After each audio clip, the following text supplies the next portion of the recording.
Once again, Christian greetings to all our valued listeners and viewers throughout the whole world, more particularly to all Shepherd's Rod believers, and most especially to our beloved brothers and sisters in the United States of America.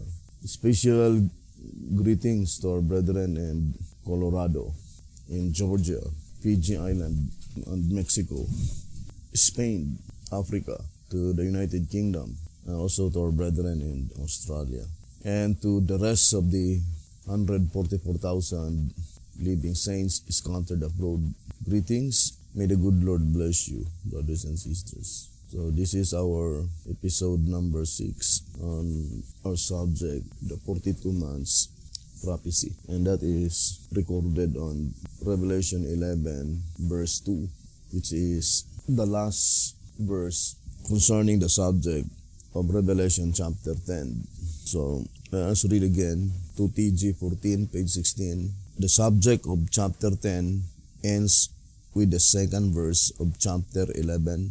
The verse which brings us to the time of the numbering of the people, which obviously is the numbering of the 144,000 on Revelation chapter 7, verse 3 to 8. For they are the only numbered company of people in the thread of prophecy. Thus it is that chapter 10, including verses 1 and 2 from chapter 11, begins at the time of the end and ends with the numbering of the 144,000. 2TG 14 on page 16. So to repeat again, the subject recorded on Revelation chapter 10 ended on the second verse of Revelation chapter 11 according to our reading. And in track number 5 on page 100, saying events to take place just before the seventh trumpet sounds, then the quotation is Revelation chapter 10. Track number 5, page 100. So the events recorded on the subject on Revelation chapter 10 is to take place before the seventh angel begins to sound, according to our reading. And the Shepherd's Rod declared clearly that the time of the end is the commencement of the subject on Revelation chapter 10, or that event commenced on the time of the end. So here in 2TG 15, page 3, saying, there is but one book in the Bible that has had to be opened, and that is the book of Daniel, Daniel 12 verse 4. And since the first thing which the angel did was to open the book, the analysis proves that he actually appears on the scene at the commencement of the time of the end, the time the book wants to be opened. 2TG 15, page 3 and page 4. Now, we know that it is primarily applied to William Miller. He was the messenger who ate that little book, by which it is sweet as honey in his mouth but became bitter in his belly, pointing to the great disappointment. And the Shepherd's Rod plainly told us that the Millerites movement ended on October 22, 1844. It says, but as the disappointment came in 1844, through the misunderstanding of what was to transpire at the end of the prophetic period, the movement created by Miller came to its end, to SR page 97. Now, let us connect our subject on the subject concerning the sixth trumpet. We know that Revelation chapter 10 is a part of the sixth trumpet, for the description of sixth trumpet began on Revelation 9:14 and ended on Revelation 11:14. So in this study, let us distinctly separate the seventh angel in Revelation chapter 10, verse 7. So let us read Revelation 10, verse 5, 6, and 7. And the angel which I saw stand upon the sea and upon the earth lifted up his hand to heaven, and swear by him that liveth forever and ever, who created heaven and the things that therein are, and the earth and the things that therein are, in the sea, and the things which are therein, it says, that there should be time no longer. But in the days of the voice of the seventh angel, when he shall begin to sound, the mystery of God should be finished, as yet declared to his servants, the prophets. Revelation 10, verse 5, 6, and 7. So, to repeat again, let us distinctly separate the seventh angel that sounded within the period of the sixth trumpet, and the seventh angel that sounded in Revelation 11:15. Let's read Revelation 11, verse 15. And the seventh angel sounded, and there were great voices in heaven, saying, the kingdoms of this world are become the kingdoms of our Lord and of his Christ, and he shall reign forever and ever. Revelation 11, verse 15. So, let us focus first to the seventh angel in Revelation 10, verse 7, or Revelation 10, verse 5, 6, and 7. Since it is connected to the subject of the sixth trumpet, let us read first at track number 5 on page 78. So let us read. It says, the sixth trumpet, chapter 9, verses 13 and 14. And the sixth angel sounded, and I heard a voice from the four horns of the golden altar, which is before God, saying to the sixth angel, which had the trumpet, loose the four angels which are bound in the great river Euphrates. Track number 5, page 78. In coming from the golden altar, the command, loose the four angels, shows that the sixth trumpet sounded sometime before the veil to the most holy apartment of the heavenly sanctuary was lifted. Otherwise, the voice would have come from the throne, the most holy place. Track number 5, page 78. Now, here's another statement that I would like to read. Track number 5, page 31. Track number 5, page 31. It says, let it not, however, be understood that the respective distractions revealed in the subject of the seven trumpets must be one and the same in time and event with the corresponding destruction of the seven last plagues. For such a conclusion is made impossible by the fact that the voice which spoke to the angel at the sounding of the sixth trumpet, saying, loose the four angels which are bound in the great river Euphrates, came from the four horns of the golden altar. Revelation 9, verse 13 and 14. The altar being in the holy apartment of the sanctuary at the sounding of the sixth trumpet proves that the trumpet sounded before the most holy apartment was opened for use. For had it been in use, the voice would necessarily have come from therein, where the throne is. Hence, the sounding of this trumpet had to take place before the door of the Most Holy was opened and the throne occupied. Track number 5, page 31. Now, without any doubts, we know that the voice cometh from the golden altar in Revelation 9, verse 13, is the voice of the Son of the living God, the voice of Jesus Christ. And since the voice came from the golden altar that is in the holy place, plainly indicates that that event must take place while Jesus Christ is officiating in the holy place, not in the most holy place. Reading again in track number 3 on page 18, it says, hence his mediatorial work began first in the holy, then in the most holy. Track number 3, page 18. Now, we know that according to Desire of Ages, page 77, that all the ceremonies of the ceremonial system typifies the work of Christ in the heavenly sanctuary. In track number 3, page 72, it says, just as the spirit of prophecy declares that the whole system of types and symbols was a compacted prophecy of the gospel, a presentation in which were bound up the promises of redemption, the Acts of the Apostles, page 14. Just so the plan of salvation is unfolded not only in the testimonies of the prophets and in the parables of Christ, but also in the types and symbols of the earthly sanctuary. Track number 3 on page 72. The same with the statement in track number 3, page 13.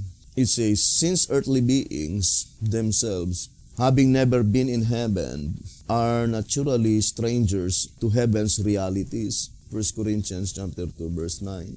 Then in order for God to make heavenly truth known unto them, He must reveal it by means of earthly realities with which they are familiar. Then it says, hence through the sanctuary work on earth is seen the sanctuary work in heaven. Hebrews chapter 9, verse 1 to 9. Indeed, the sanctuary above being the pattern of the one below, the services of the former are therefore definitely revealed in the services of the latter. So, that is very plain here in track number 3, page 13. And we know that anciently, when before the high priest will enter to the most holy place, there must be sounding of the trumpet in Leviticus 23. So let us read on verse 23 and 24. And the Lord spake unto Moses, saying, speak unto the children of Israel, saying, in the 7th month, in the first day of the month, shall ye have a Sabbath, a memorial of blowing of trumpets and holy convocation. Ye shall do no servile work therein, but ye shall offer an offering made by fire unto the Lord. Leviticus 23, verse 23 and verse 24. So that services in the earthly sanctuary reveals the services in the heavenly sanctuary. And since Jesus Christ entered to the most holy place in October 22, 1844, therefore, the 10 days proclamation anciently is typifying the 10 years proclamation of the message proclaimed by the Millerites movement, according to White House Recruiter in page 19. So it says here, White House Recruiter, page 19, the only revelation of new prophetic truth subsequent to the Reformation is the announcement of the year in which was to begin the work of cleansing the sanctuary, primarily in behalf of the dead, based on Daniel 8 verse 14, but not then fully understood. As its announcement was made by the first-day Adventists, it necessarily follows that they were the third group of servants with a new and distinctive message, and as is well known, they started proclaiming it in the year 1833, announcing that the cleansing of the sanctuary was to commence in the year 1844. Thus, in 1833, the clock of parabolical time struck the hour of 6, or in our modern timepiece and clock, 12 noon. So that is the third call on Matthew chapter 20. So that is very significant because from 1833 to 1843, that is 10 years or exactly 10 years, which exactly fits to the blowing of the trumpets before the high priest shall enter to the most holy place. There must be 10 days proclamation to inform the people that they need to afflict their souls before the high priest shall enter into the most holy place, illustrating the work of Jesus Christ. So that is the sounding of the trumpets under the 6th trumpet, while Jesus Christ is still in the holy place, because the voice came from the golden altar. Now let us read track number 5 on page 80.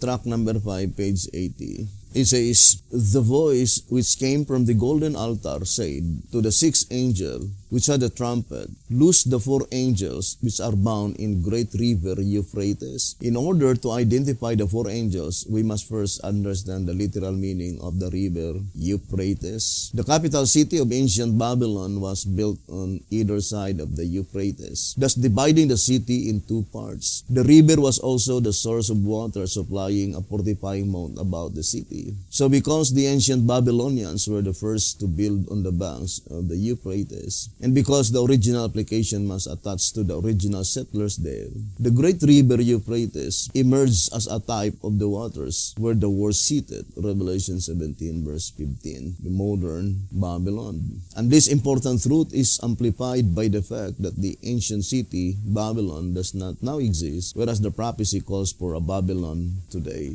Now, in order for there to be a modern Babylon, there must necessarily be a representation today of the condition and events essentially characterizing ancient Babylon in its connection with God's people. Consequently, their captivity in Babylon, the type, Jeremiah 29 verse 10, must find its parallel in Babylon, the antitype.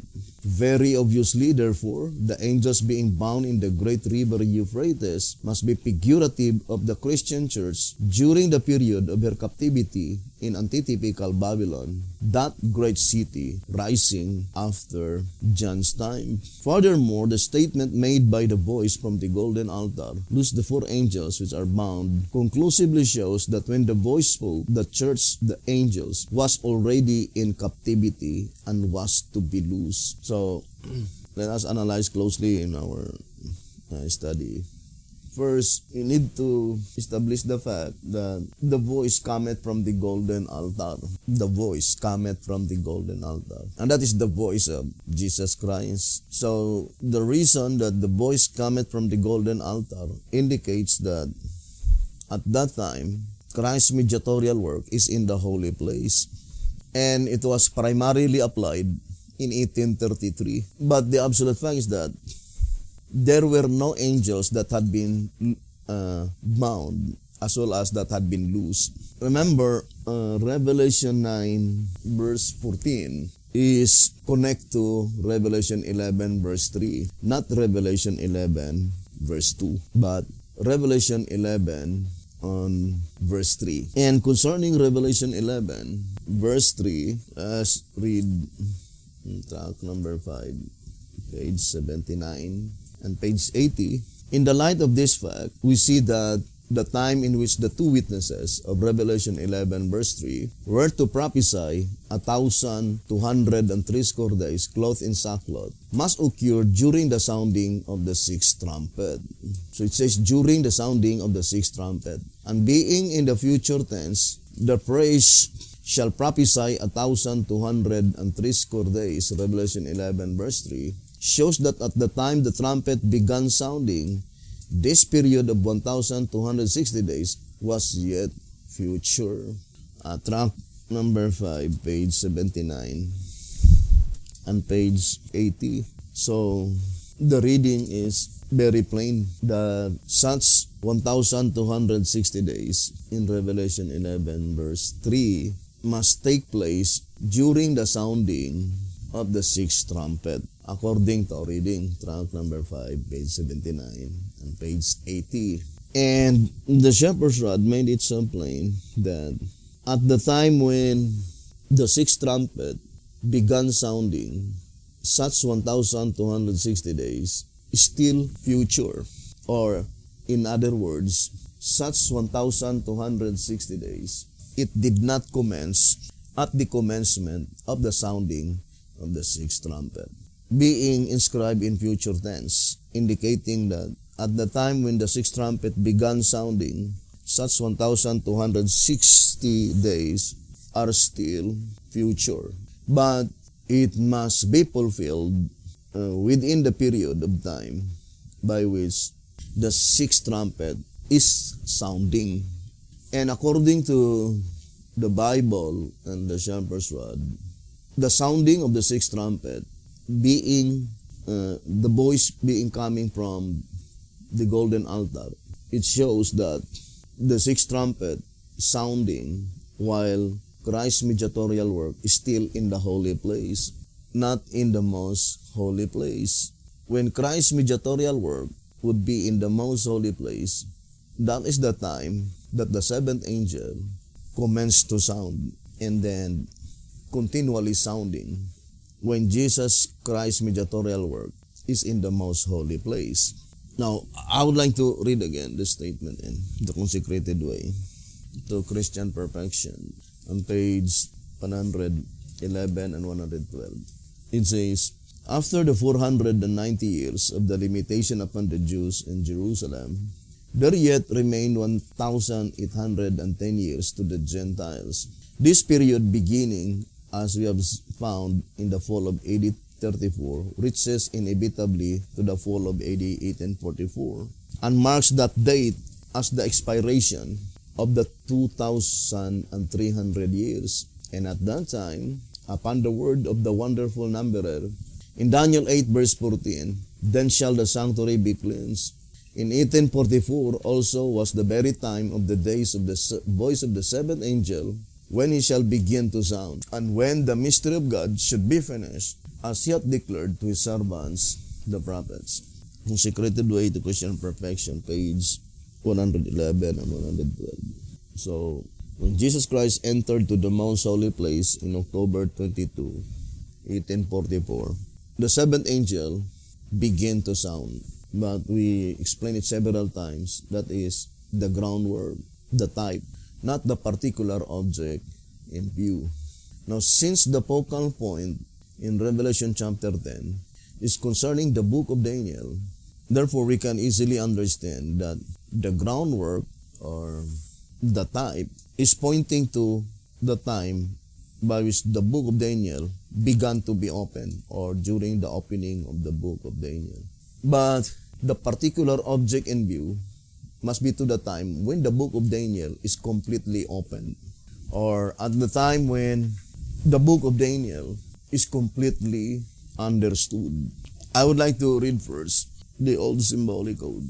It says here on 3 symbolic code 8 to 10, page 8. 3 symbolic code 8 to 10, page 8. When does the time of the end begin? And when was the book of Daniel opened? Is it wide open? Answer. The angel who instructed Daniel declared that the book would be closed until the time of the end. Therefore, in the time of the end, the book must be opened. It says, the word does not say that the book is opened either at the beginning or at the close of the time of the end, all at once or a little at a time, but simply in the period of the time of the end. However, history proves that the prophecies of Daniel were not all revealed at once, but slowly. The fact that we as yet do not understand the whole book proves that some parts of it are yet closed. So that is the testimony of the prophet. B.T. Hotep says that there are still portions in the book of Daniel by which it was not understood in the days of B.T. Hotep. And the prominent one is Daniel 11, verse 45. How about Daniel chapter 12, verse 7? Now let us continue reading. It says, and also the fact that a large part of it is now understood make it evident that we are living in the time of the end. This time must have begun when the book began to be opened. But if we must declare the beginning of that time, in more specific terms, it in a spatial sense began in the year 1844. The time of the end is the period just before the end of the world. 3 symbolic code 8 to 10, page 8. Now, I would like to gradually explain this subject concerning the time of the end. The time of the end is divided into two divisions. The time of the end that pertains the period of the judgment that pertains to the dead, and the time of the end that pertains to the period, the judgment that pertains to the living. But the time of the end, which pertains to the judgment that pertains to the dead, is also divided into two divisions. The time of the end that pertains to the dead, by which Christ's mediatorial work is in the holy place. And the time of the end, the judgment that pertains to the dead, by which Christ's mediatorial work is in the most holy place. The same with the time of the end, in the period of the judgment that pertains to the living. But concerning the sounding of the sixth trumpet, the sounding of the sixth trumpet must be in the period of time while Christ's mediatorial work in the heavenly sanctuary is in the holy place. For the voice come from the golden altar, meaning Jesus Christ was still in the holy place, according to our reading. Now, in this study, brothers and sisters, it is very important now to understand when would be the sounding of the sixth trumpet on its perfect and final fulfillment, or the particular object in view.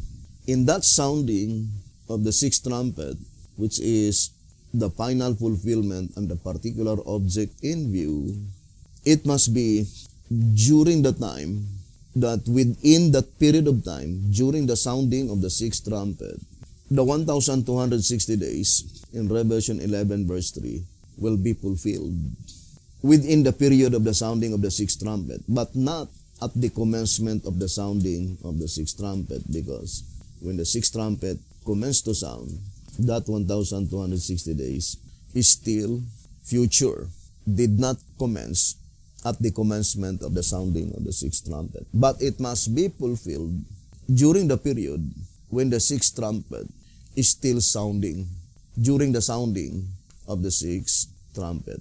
And the sixth trumpet is sounding when Christ's mediatorial work is in the holy place. Now, since the focal point of Revelation chapter 10 is concerning the book of Daniel, by which in the primary application, it is pointing to the opening of the book. But in the perfect fulfillment of the prophecy, it is pointing to the time when the book of Daniel is completely opened or completely understood. Now, I would like to read again here the statement. Now, let us read. It is concerning the epistle, or 1 Peter chapter 1, verse 11 to verse 13. So let us read the statement. It says, Peter, first epistle, chapter 1, verse 11, positively declares that the Spirit of Christ in the prophets did testify the time for the sufferings of Christ in the glory that should follow, and gives us to understand in the 13th verse that the glory was to be at the revelation of Jesus Christ. Speaking of the prophets, Peter says, searching what or what manner of time the Spirit of Christ, which was in them, did signify, when it testified beforehand the sufferings of Christ and the glory that should follow. Wherefore, gird up the loins of your mind, be sober, and hope to the end for the grace that is brought unto you at the revelation of Jesus Christ. Here we have the fact stated that the Spirit of Christ did reveal to the prophets the time, not only Christ's sufferings, but of His glory or revelation. Peter tells us the time revealed was not literal, but symbolical. What manner of time? He also says that the angels desire to look into these things. By turning to the 12th chapter of Daniel, we find that after the angel had finished the detailed explanation of the visions and wound up with the standing up of Michael, one like God, the Son of God, the resurrection of the saints, and those that had turned many to righteousness, shine as the stars, etc. That Daniel says, verse 5, two angels, and one said to the man clothed in linen, which was upon the waters of the river, how long shall it be to the end of these wonders? Here is an inquiry about time by the angels. Well, Peter said the angels desire to look into. Did they get an answer? See Daniel 12 verse 7. And I heard a man clothed in linen, which was upon the waters of the river, which he held up his right hand and his left hand unto heaven, and swear by him that liveth forever, and it shall be for a time, times and half, and when he shall have accomplished to scatter the power of the holy people, all these things shall be finished. This person that swearing was none other than the Lord Jesus Christ, and he sware to time, yea, to time connected with the second advent, the resurrection, and the glorification of his people. The time, however, is symbolical. But will any man dare take the blasphemous position that the Lord sware to time that meant nothing? Or which is the same thing, swear with the most solemn oath to the time that he intended should never be understood? Such a position, one would suppose, is blasphemous enough to make a devil tremble, for it is virtually charging the Lord of glory with swearing a lie. Beware, O vain man, how you thus charge the Son of God. Time is revealed, but it cannot be understood without obeying Christ and inquiring and searching diligently what manner of time.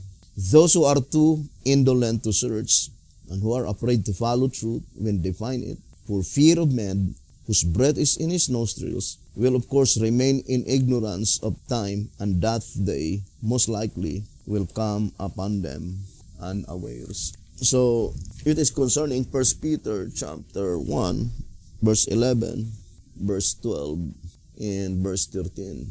And we know that things by which the angel desired to look into, that is concerning the plan of redemption, the plan of salvation, which will be completed in Christ's mediatorial work in the heavenly sanctuary.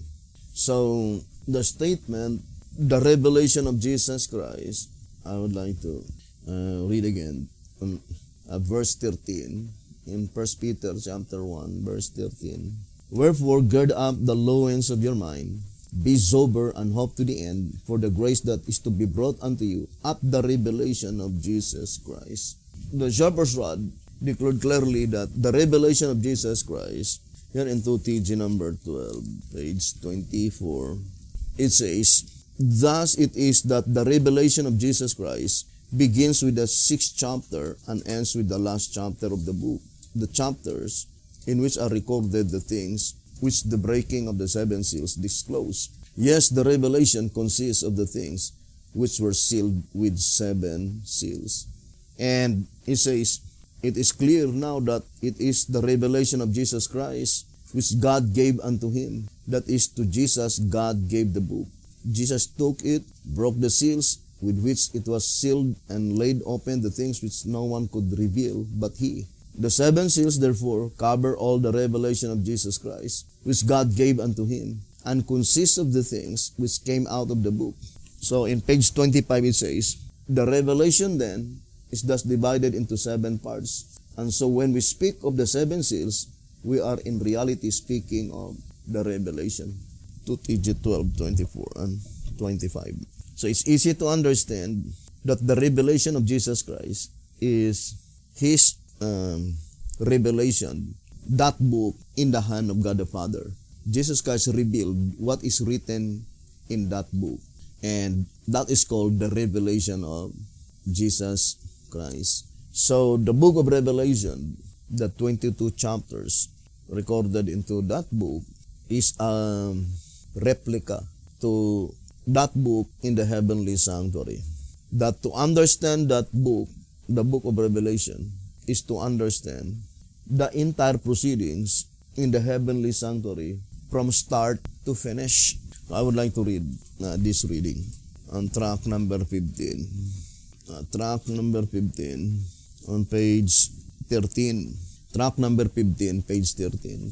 Both seers distinctly declare that the event which they saw was the judgment.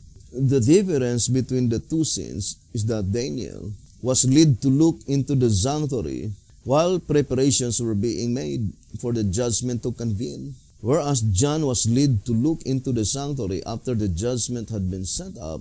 In fact, John not only saw the judgment in progress, but he saw the whole proceeding from start to finish. Track number 15, page 13. So the entire book of Revelation, that 22 chapters, is a revelation of the entire proceedings in the heavenly sanctuary from start to finish. And according to that reading, Daniel and John, both of them, had given the vision concerning the proceedings in the heavenly sanctuary. Therefore, the book of Revelation is the only book that will completely open the book of Daniel. And according to 2TG number 12, page 30, the revelation is to be more fully understood during the judgment of the living. Completely shows that the divinely appointed time by which the book of Daniel will be completely open must be in the period of the judgment that pertains to the living, by which Bethihotep himself in 3 Symbolic Code 8 to 10, page 8, says that there are still some parts in the book of Daniel which is still closed in their days. And one of the prophecy recorded in the book of Daniel, which is not revealed in the days of Bethihotep, is the time prophecy. the 1,260 days in Revelation 12 verse 7, by which that is the limited time allowed by God to the exceeding great horn to scatter God's people. And after that time allowed by God is finished, then the exceeding great horn will completely lose control of them. And according to the Voice of Inspiration, that 1,260 days are symbolical.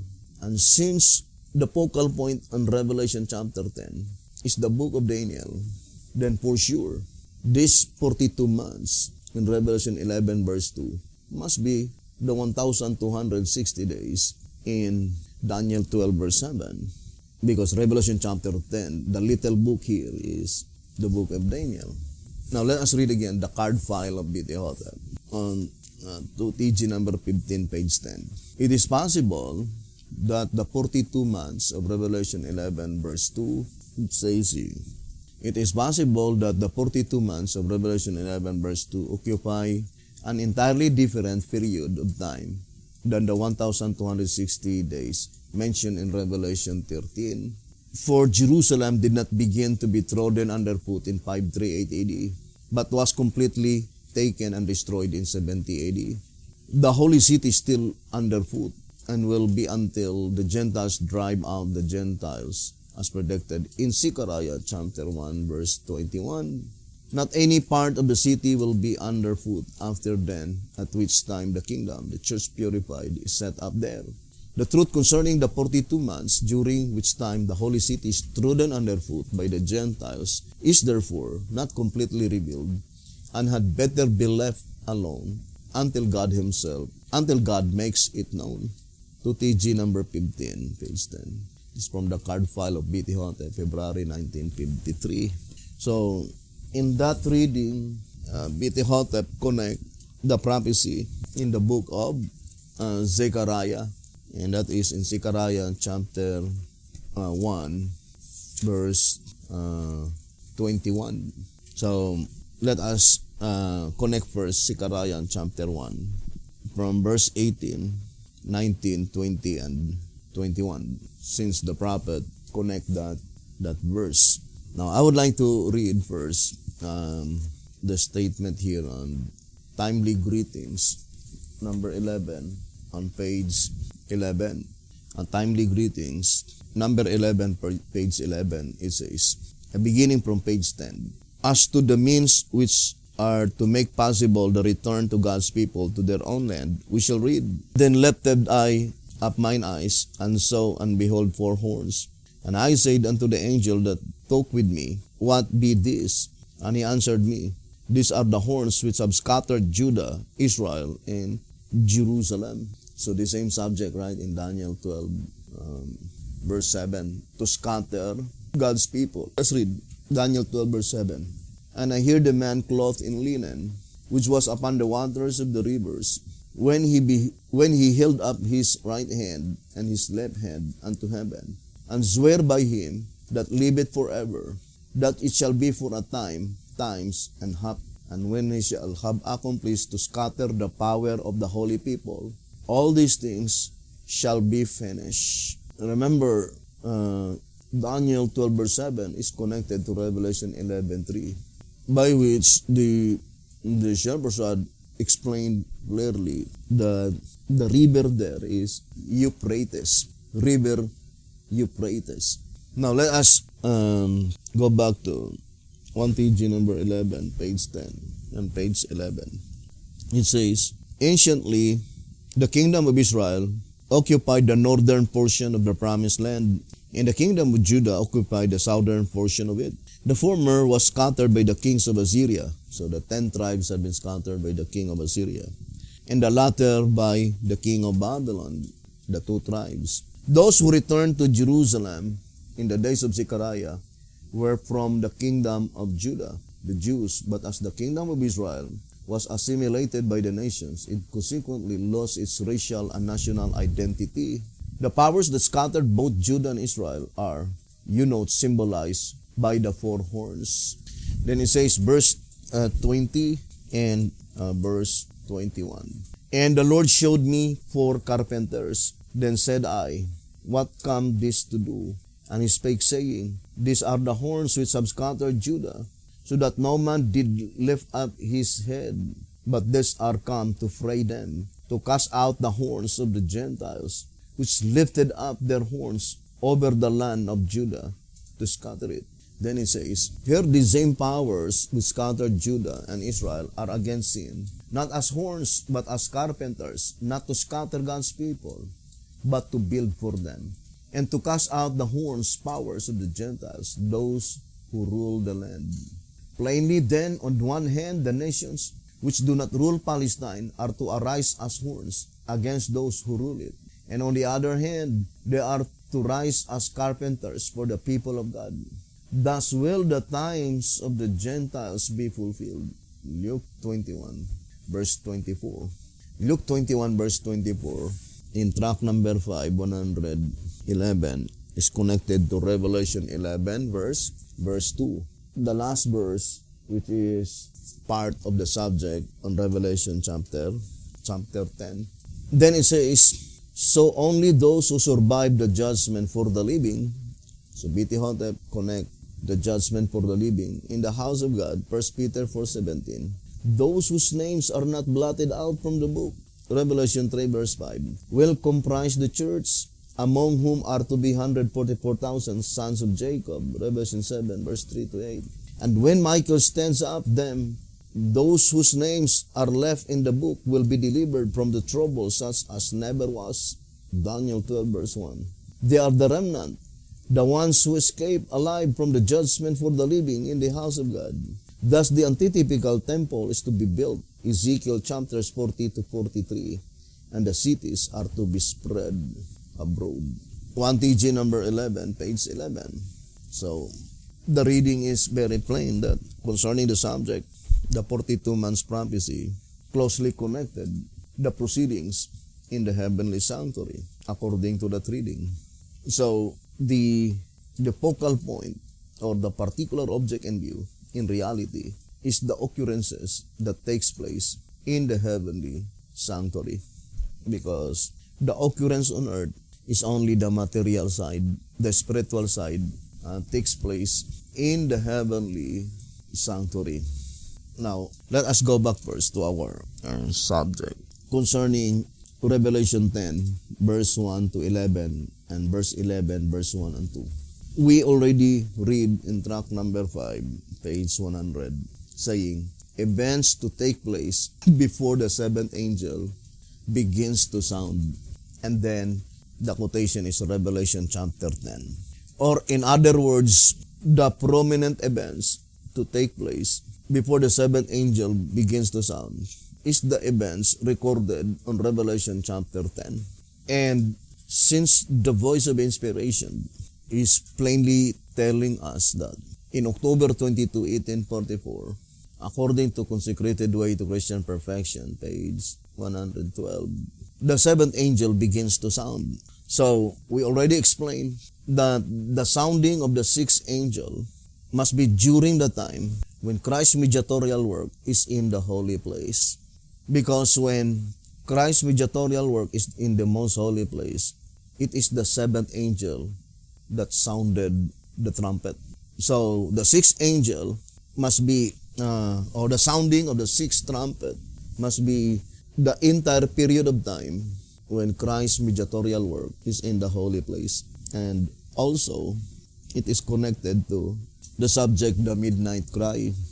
In 2SR, page 181, it says, the midnight cry was first proclaimed prior to 1844, and the coming of the bridegroom was Christ coming to the most holy place in the heavenly sanctuary for the investigative judgment of the saints.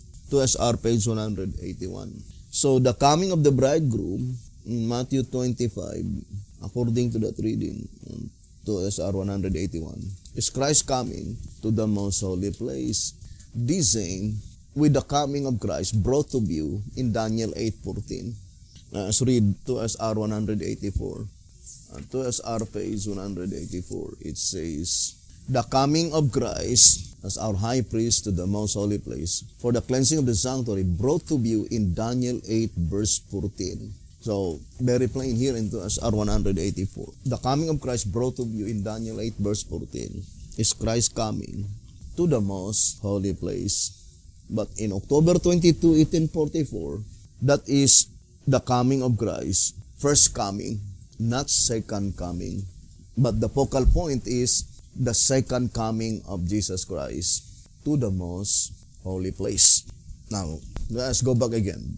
We already read yesterday that according to tract number 6 on page 65 saying, the Revelator also having been given a vision of these two movements recorded in chapters 10 and 11, tract number 6, page 65. Therefore, there are two movements recorded on chapter 10 and chapter 11. Chapter 11, verse 1, very plain saying, and there was given me a reed like unto a rod. It must be the period of time when the shepherd's rod is given by God.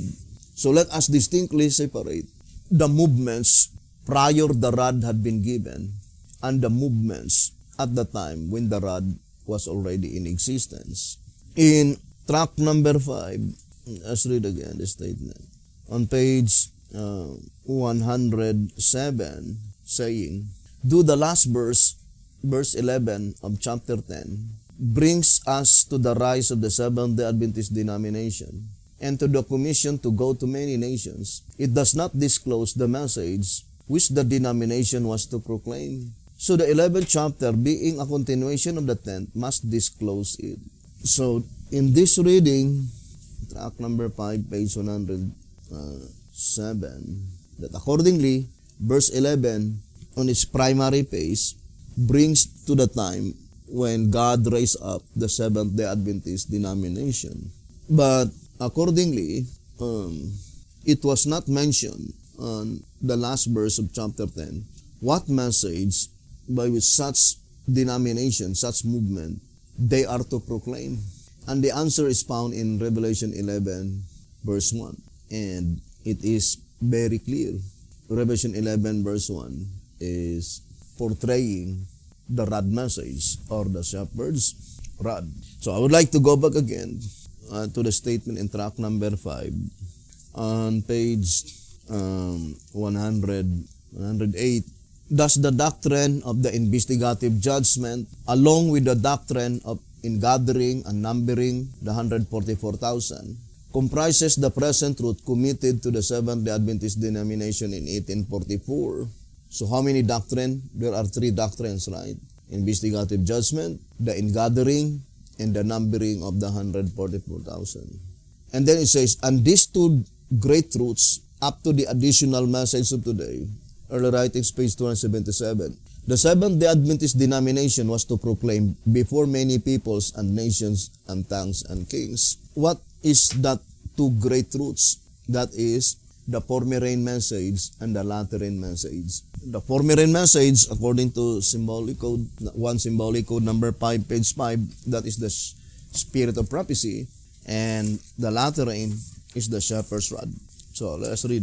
It says, I would like to read that portion. Whereas, symbolic code number 5, page 5. Whereas, to us at the present time, the former rain is the spirit of prophecy, and the latter rain is the shepherd's rod. And the mere fact that according to 2TG number 15, page 3, 2TG number 15, page 3, this angel, 2TG number 15, page 3, this angel has all the characteristics of a power that sends down the latter rain and that causes the spiritual grain fully to develop. For that is what clouds, sunshine, and rainbow indicate. As a rainbow never appears without rain, the angel is therefore the angel that brings the rain and the sunshine for the development of the final harvest. 2TG number 15, page 3. Therefore, this statement cannot be applied to William Miller. So William Miller is only the groundwork, the Millerites movement, which is the Philadelphian church, by which we read several times that the Philadelphian church is the church triumphant, and the Laodicean church is the militant church, and the militant church is not the church triumphant. And if we connect our subject to the seven seals, brothers and sisters, because we know that in Zechariah chapter 6, the Millerites movement are represented by white horses, right? So, reading again, that one we quote in Advent Review. So, the Philadelphian church, let's go to the next. Beautiful Philadelphia was born, not buried in 1844. And she goes through to the end. Then, next, it says, to belong to the 144,000, we must join the church triumphant. Or, if we want to be among that guileless company, 144,000 living saints, then we need to join that Philadelphian church, the church triumphant. And since in the groundwork, the Philadelphian church exists while Christ's mediatorial work is in the holy place, then we can easily understand, portraying the particular object in view, that such movement, the triumphant church, will be in existence while Christ's mediatorial work were still in the holy place. And they are the church by which Jesus Christ acquires ownership. That is the kingdom church. Here in Answerer number 2, page 88, saying, bringing into prophetic focus the same event Jesus declared parabolically, a certain nobleman went into a far country to receive for himself a kingdom and to return. Luke 19 verse 12. Note that he receives the kingdom, acquires ownership of it, while he is away, not when he returns. Or in other words, Jesus Christ acquires ownership of that kingdom church because Jesus Christ is the God of the living and not of the dead. You remember, Jesus Christ declared clearly in the book of Matthew that He is the God of the living and not of the dead. Matthew 22 verse 32. I am the God of Abraham and the God of Isaac and the God of Jacob. God is not the God of the dead, but of the living. Matthew 22 verse 32. In other words, that kingdom that Jesus Christ acquires ownership must be only pertaining to the living saints. And the same with the statement in tract number 6. It says, tract number 6, page 55 and page 56. The scriptures make clear that while in the sanctuary, Christ receives the kingdom, after the thrones are cast down, and after the investigative judgment is completed, before His second coming. That this is so is further evidenced by the parable of Luke 19:15, which states that Christ receives the kingdom and that afterwards He comes to slay His enemies. And concerning the subject of the seven seals, in 2SR, page 201, it says, this book contains the names of the saints, and the seven seals comprise prophetically the world's history during which time the saints are sealed. These 7 periods of unfulfilled history sealed the book, and the only one that could open it, see into the future, was the Lamb. So I would like to focus to the statement. 7 periods of unfulfilled history. What does it mean by unfulfilled history? Meaning, pointing to the particular object in view. Every seal, there must be particular object in view. And all the particular object in view, from the first seal to the second seal, up to the seventh seal, all of them are still unfulfilled. Now, I would like to read first 2TG 14, page 14. Let's read. Let me see. I think I'm looking at portion 2TG 12:25 verse. 2TG 12:25. The last of the seals, the seventh seal, is subdivided into still other 7 divisions. So the last seal, the seventh seal, first of all, we need to understand that the seventh seal is concerned the living, 2SR 202. And the breaking of the seventh seal, it is subdivided into 7 periods. by which in actuality, that 7 periods are the 7 unfulfilled history, the particular object in view, in each seal, from the first to the last seal. Now let us focus first to the first seal. We know that the subject of the 7 seals, it is symbolical prophecy. Now, in answerer number 2, page 30, it says, mark that the events symbolize, let us read, answerer number 2, page 30. Mark that the events symbolized were to materialize sometime after John had the vision, not before. Furthermore, where in any instance have the scriptures ever symbolized the church by a man riding on a horse? If the horse symbolized the church, then what of the man? Answerer number 2, page 30. So that is the question. On the primary application, the man is represented by Adam, the groundwork. But Adam is a literal man. Therefore, the application is no longer symbolical but literal. But in the perfect fulfillment of the prophecy, we can easily understand that since the groundwork is Adam, therefore the particular object in view is the second Adam. And we know that that is Jesus Christ. And in the Bible and in the prophecy, more particularly to the shepherd's rod, horse represent messenger. So illustrated that Jesus Christ is riding on that messenger indicates that he must be the man in Luke 19, that Jesus Christ appointed him to reign in his stead. Now let's go back to Revelation chapter 10 on our subject. We already explained that the events recorded in Revelation chapter 10 must be fulfilled before the 7th angel begins to sound.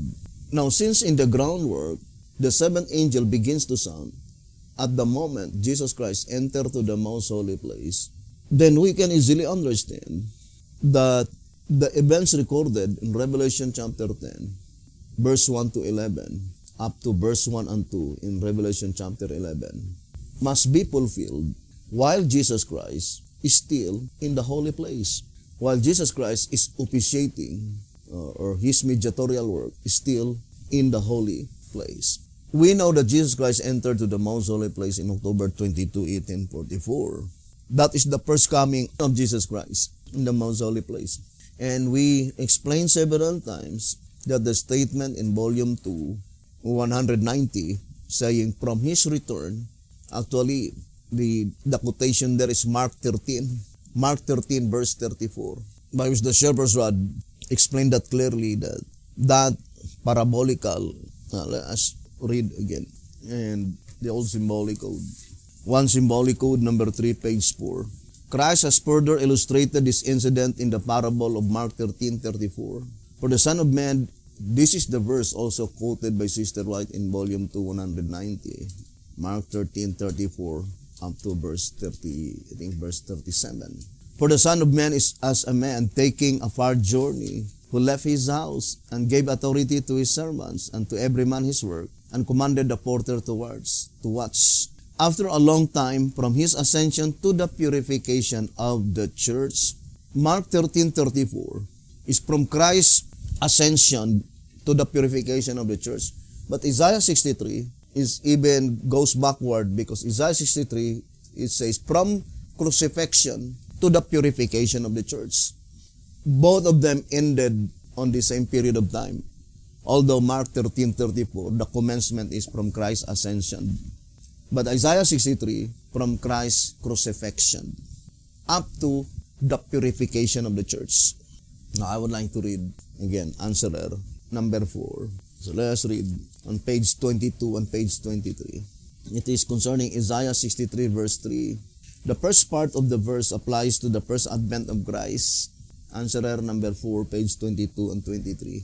It is concerning Isaiah 63 verse 3. The first part of the verse applies to the first advent of Christ, and the last part to the time of the purification of the church. Thus Christ, by use of prophetic language, appears to be looking back on the time of his sufferings. You still remember 1 Peter chapter 1, verse 11, 12, and 13. The events mentioned there is the sufferings of Christ. by which Sister White says, no, the suffering of Jesus Christ did not end on the cross, because in the vision of John the Revelator, in the heavenly sanctuary, it seems that Jesus Christ is bleeding. So that work of Jesus Christ will be perfected in the heavenly sanctuary, according to the Great Controversy 489. Now it says here, thus Christ, by use of prophetic language, appears to be looking back on the time of his sufferings while he was on the cross, emphasizing that there were none with him, and that, therefore, by inference, those who had no part in his agony have no right to rule over those whom he set free, and that whoever continues to hold his people in bondage, that is during the purification of the church, that those who ever continues to hold his people in bondage and in ignorance of his truth, will he tread in his anger and trample them in his fury, and sprinkle their blood upon his garments, thereby staining all his raiment, and thus setting his people free. Answerer number 4, page 22 and page 23. To repeat again, Mark 13:34 and Isaiah 63, both of them, the end part is pointing to the purification of the church. But the commencement of Mark 13:34 is Christ's ascension. But the commencement of Isaiah 63, verse 3, is Christ's crucifixion. Now, let us read again one symbolic code, number 3, page 4. And we know that Isaiah 63, verse 3 is also the same with the 5 symbolical months, right? From Christ's crucifixion to the ingathering of the first fruits, the 144,000 living saints, in track number 5, page 74. Now, let's read again this reading in one symbolic code, number 3, page 4. Christ has further illustrated this incident in the parable of Mark 13, verse 34.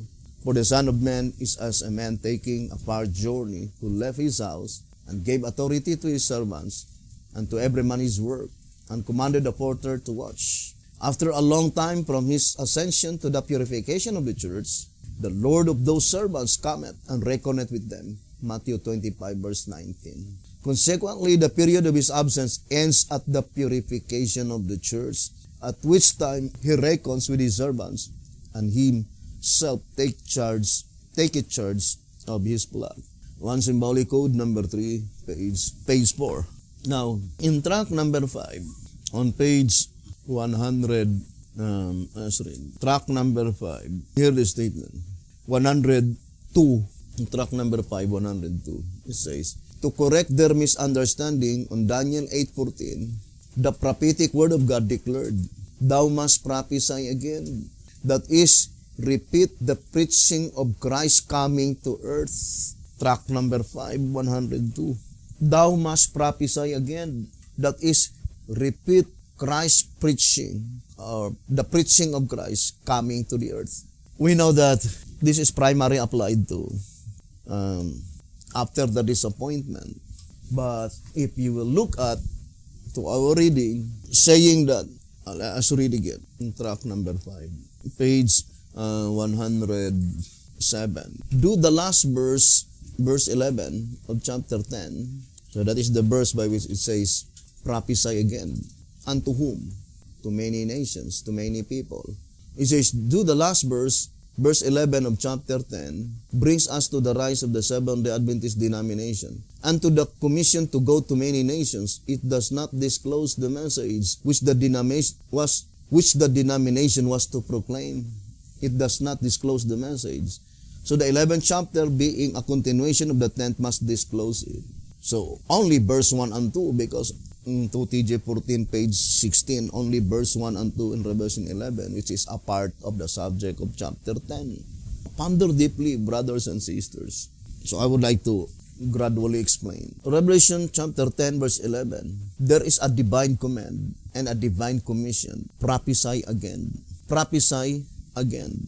But what prophecy? The statement prophesy again meaning predict. So it is God Himself who gave such divine command to make a prediction. But what prediction? We already read in track number 5, 107, that although there is a divine command, although there is a divine commission given by God to prophesy again, but it does not disclose what message to predict. What message? And it says, therefore the message is found on verse 1 and 2 of chapter 11. What is Revelation 11 verses 1 and 2? So whatever the message that God commanded such servant to prophesy again, it must be found in Revelation 11 verse 1 and 2 because it says it does not disclose what message to proclaim according to tract number 5107. But in tract number 5, declared clearly that the message to be proclaimed is repeat. Let us read again, 102, tract number 5.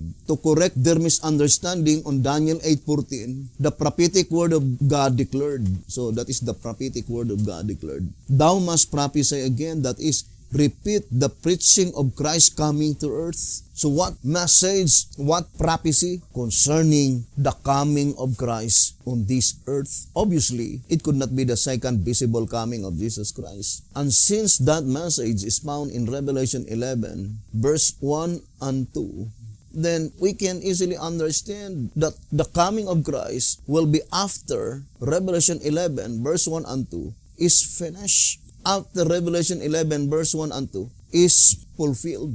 The statement in tract number 6, page 55 and page 56, it says, the scriptures make clear that while in the sanctuary, Christ receives the kingdom after the thrones are cast down and after the investigative judgment is completed before His second coming.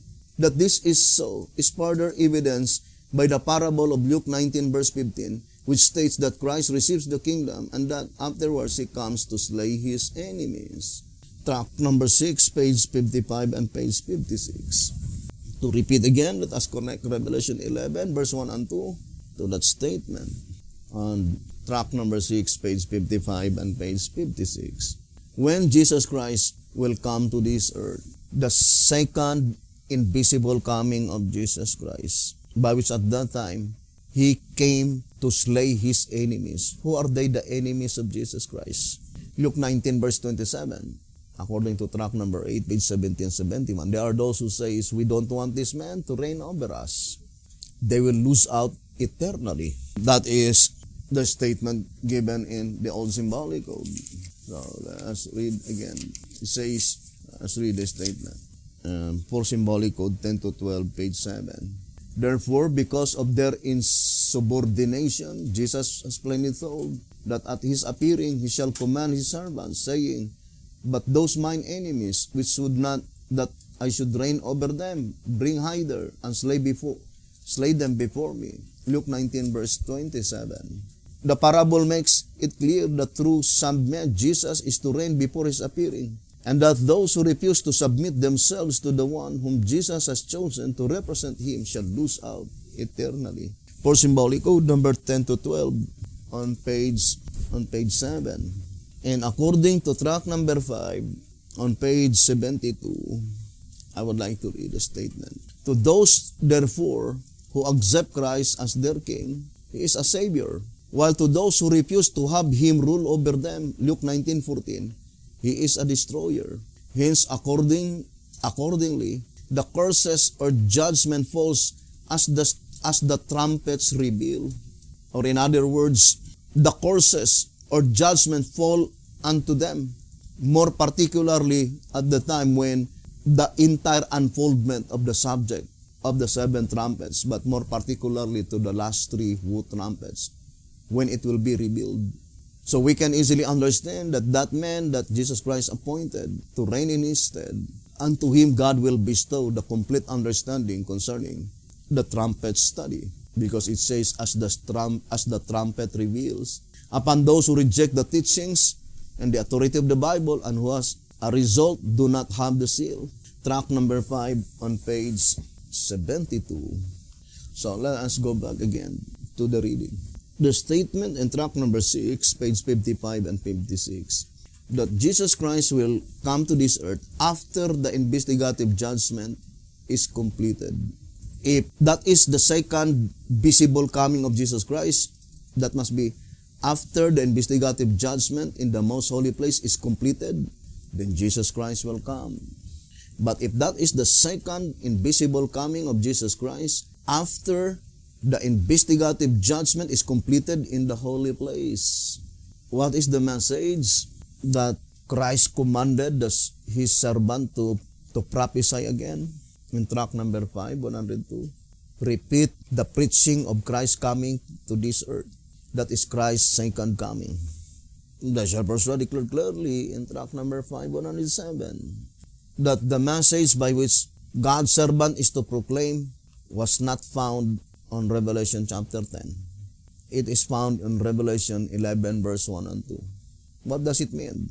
It's easy to understand that the divine command measured the temple, the altar, and the worshipers, completely telling you and I that the proceedings of these three is in the holy place, blotting out of names, until all the names of the wicked under the temple had been completely blotted out, until all the names of the wicked under the altar had been completely blotted out, and after all the names of the wicked under the congregation of the living, represented by the worshipers, have been completely blotted out, then the investigative judgment is completed according to track number 6, page 55 and 56. Then after that, Jesus Christ will return to this earth just prior to the slaughtering of the hypocrites in the church. Here in track number 3, on page 46, saying, in graphic, page 46, in track number 3, in graphic demonstration that he will come to earth with all his angels. So, with all his angels. Remember in Luke 19, verse 27, Jesus Christ says that he commanded his angels to slay before him the enemies of Jesus Christ, those who refuse to submit themselves to the one whom Jesus Christ appointed.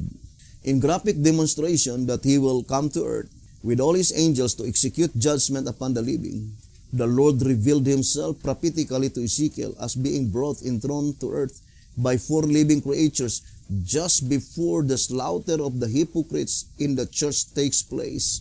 Track number 3, page 46. Just before the enemies of Christ will be slaughtered. Just before. And that is also the coming mentioned in 1SR. Let me read to you. 1SR, page 100. Let me see. I could find that statement. It's Jesus Christ says that in that coming, page 151, it says, while God will come with vengeance to some, 1SR 151, it says, while God will come with vengeance to some, he comes with salvation to others. Verse 20, and the Redeemer shall come to Zion. This is not referring to the second coming of Christ in the clouds, for it takes place before probation closes. He is not coming with vengeance to the ungodly in the world, but coming to the church. And when he comes, he will do the work mentioned in Malachi 3, verses 1, 2, and 3. 1SR, page 151. Now, with those evidences, we can easily understand that the divine command in track number 5, 102, saying, repeat Christ's preaching, Christ's preaching concerning the coming of Christ to this earth, the second coming of Christ, cannot be understood unless through the shepherd's rod publications, you could be able to measure the temple, the altar, and the worshiper. And the reason that Jesus Christ came to this earth after the cleansing of the heavenly temple, there is no need for Jesus Christ to mediate in the holy place, because at the time when the names of the great multitude will be inscribed in the Lamb's Book of Life, there will be no more blotting out of names. No more blotting out of names. So, no more intercession in the holy place, because the Christ's mediatorial work in the holy place is concerning whose names to be blotted out and whose names to be retained. Now, let me read to you here, track number 5.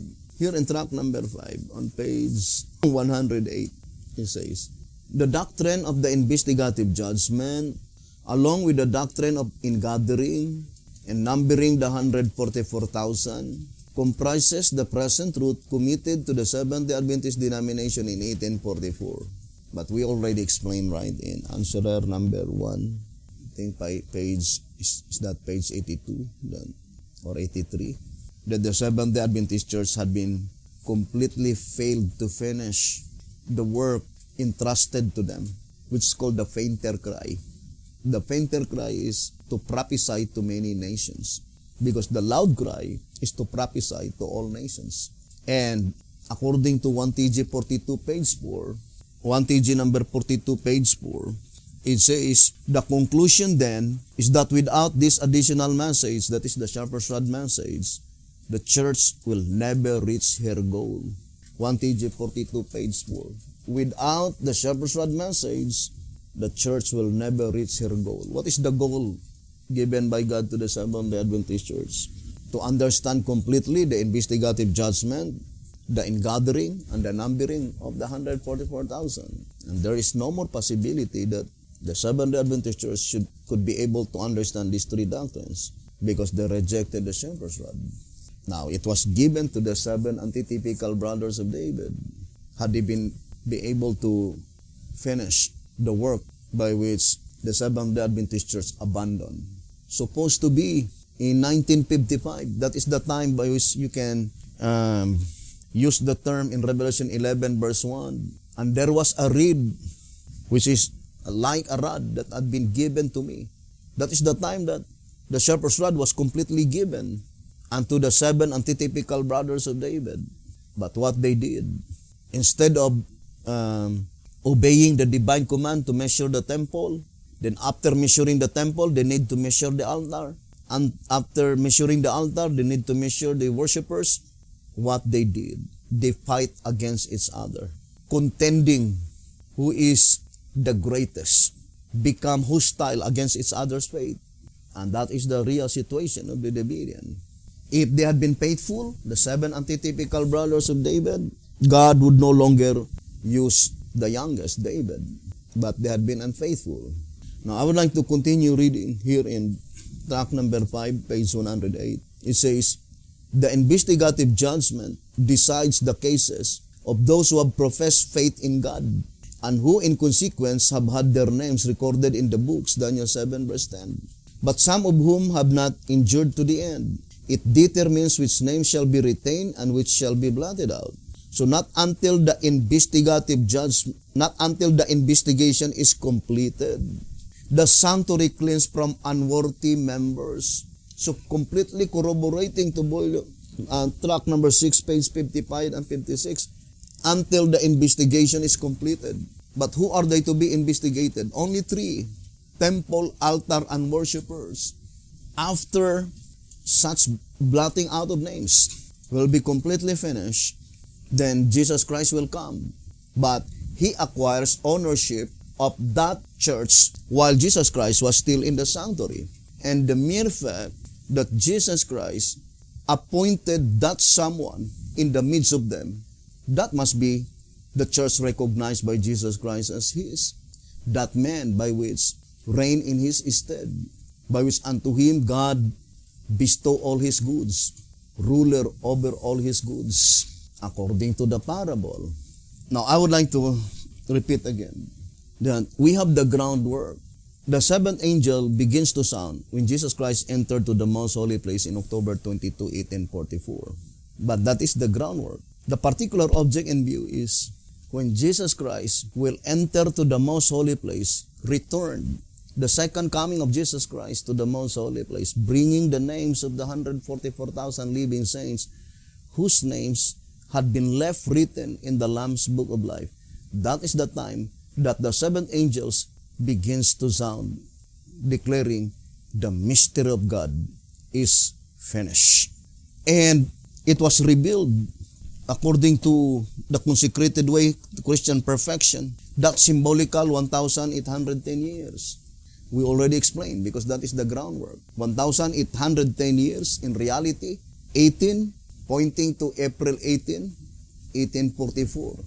The commencement of the ingathering. What is the message that had been given by God to the Seventh-day Adventist Church supposed to be, by which they failed? First, the investigative judgment. October 22, 1844, Jesus Christ entered to the most holy place. The commencement of the investigative judgment. They were illustrated in the parable of Matthew 25 and also in Luke 19, by which the only one talent that they had and never increased. They did not double their talents. So the only knowledge that the Seventh-day Adventist Church has is the commencement. But how about the ingathering? That is in April 18. How about the numbering of the 144,000? That is in October 10. And to repeat again, the 1,260 days is symbolical. But we have the type, 538 AD to 1798 AD. Let us look at timeanddate.com, Bible calendar. October 10, 538 AD. You see that is pattern number 2. How about 1798 AD? Still pattern number 2. To let us know that 1 year, the one added year, the last year provisionary time, that is symbolical 1,260 days. Pattern number 2. Now let me read to you here in track number 5. It says here on page 88. And finally, the only revelation pertaining to and coming at a year, preparing the 4 angels for to slay the third part of men, is, says the Lord, the year of my redeem. Isaiah 63 verse 4. And this year, at which his people are redeemed, is of course the time of the sealing and of the deliverance of the 144,000. Those who are redeemed, who escaped the slaughter decreed in Ezekiel chapter 9. Track number 5, page 88. So that year, the year of my redeem, is the year of the sealing and of the deliverance of the 144,000 living saints. And perfectly corroborating to the study of the wave sheep and wave lobes. It was predicted beforehand that it must be on the second day of the feast, by which the first of the first fruits to be presented or to be offered before the Lord. And that is pattern number 2. So this year is prophetic year, brothers and sisters. By which perfectly corroborating to the statement in 2 SR 256, the 30 typical days by which one month is earlier than the other. The commencement of the ingathering commenced in April 18. Let us look at April 18, 1844. That is April 27 in Gregorian calendar. And let us look at the last day of atonement, October 10, 2022. That is March 27. No, it is not an accident because it is purposive design. 1 month earlier than the other. March 27 and April 27. Although it is reverse order, but it is also exactly portray the 12-month parabolical harvest from April to March, 1 year, when the spiritual kingdom will finally be established on that Day of Atonement, March 27, 2021 or October 10, 2022. The 12 parabolic month harvest period. For example, I would like to read to you this last reading and we'll continue on our next episode. In track number 3, it says, page 56, as his ministry, his sowing of the good seed, the truth began right after his baptism. Matthew 4 verse 17. Therefore, to establish the beginning of the parabolic harvest period, we must ascertain the date he was baptized. That is very plain. If you want to ascertain clearly the parabolic harvest period, we will need to ascertain clearly the date he was baptized. What is that date? October 16, 27 AD. But the most important is the Bible pattern calendar. That is pattern number 2. Therefore, the year of that parabolic harvest period must be on pattern number 2. The last added year of provisionary time. So we'll continue this subject, brethren, on our next episode, and hoping that the good Lord will bless us and would help us and to comprehend it clearly, this very important subject. Thank you very much and have a wonderful evening.